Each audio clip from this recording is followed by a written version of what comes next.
Менің отбасым және достарым ортақ тақырыбы бойынша жиынтық бағалау. Орындалу уақыты 20 минут. Бірінші тапсырма: мәтінді оқы. Біз Гаухар екеуміз көрші тұрдық. Кішкентай кезімізден бірге ойнадық. Бірінші сыныпқа да бірге бардық. Қазір ол отбасымен шетелге көшіп кетті. Маған өзінің әдемі қуыршағын сыйлап кетті. Осы ойыншықты қолыма алған сайын досым есіме түседі. Мен оны туған күнімен құттықтап телефон соқтым. Ол қуанып қалды. Мен оны қатты сағындым. Енді бұл жердегі сұрақтарға қысқаша жауап жазуымыз қажет. Досыңның аты кім? Бұл жерге жазамыз. Досымның аты Гаухар. Біздер оны мына жерден көрсек болады. Досының аты кім? Бұл жерге біздер жауапты толық жазуымыз қажет. Досының аты Гаухар. Келесі: досы қазір қайда тұрады? Біздер оны мына жерден көрсек болады. Міне, қазір ол отбасымен шетелге көшіп кетті. Оны жазамыз біздер сұраққа сәйкес. Досы қазір шетелде тұрады. Осылай жауап береміз. Келесі: мәтіннің мазмұны бойынша сұрақтар құрастырып жаз дейді. Осы бойынша сұрақ құрастыруымыз қажет. Енді ол сұрақ әртүрлі болуы мүмкін. Мен мысалға бірнешеуін мысалға келтіремін.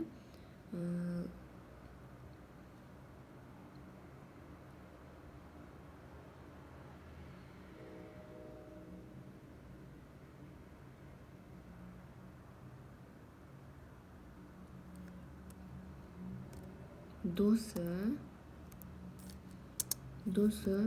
оған не сыйлады деген сұрақ құрастырса болады. Досы оған не сыйлады? Міне, маған өзінің әдемі қуыршағын сыйлап кетті деген сұрақ жауап болады. Келесі: оны туған күнімен құттықтады ма? Немесе досын туған күнімен құттықтады ма?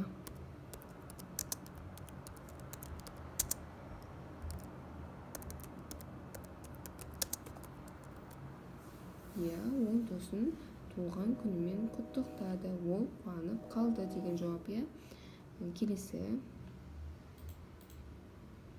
Келесі тапсырма: мәтіннен у дыбысы бар сөздерді теріп жаз. Дауысты у дыбысының астын бір, дауыссыз у дыбысының астын екі рет сыз дейді. Ал кәне мәтіннен у дыбысы бар сөздерді теріп жазамыз. Ең бірінші бұл бізде Гаухар, екеуміз көрші тұрдық. Кішкентай кезімізден бірге ойнадық.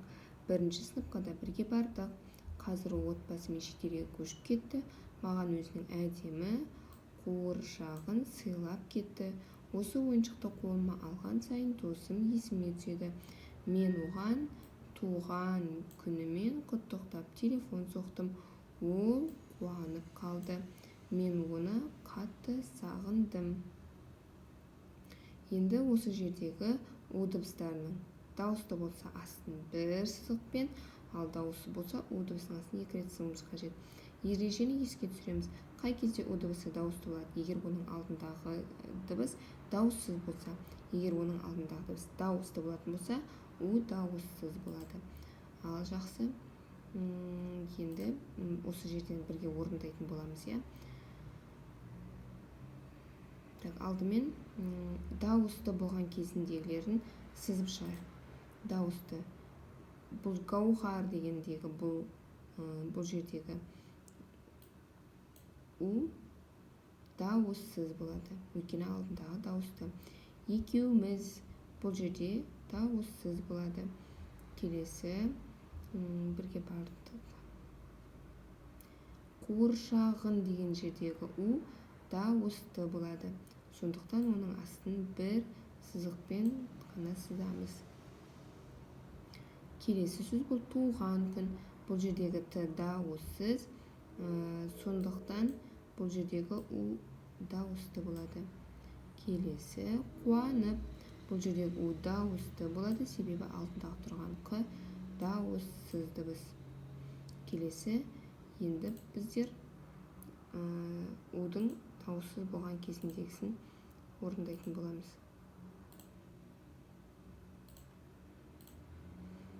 Бұл жерде алдындағы а дауысты, сондықтан бұл у дауыссыз болады. Бұл жердегі е дауысты, сондықтан бұл жердегі у дауыссыз болады. Келесі бұл жердегі сөздерді анықтадық. Осымен у дыбыстары мысалдағы у дыбысы бар сөз аяқталды.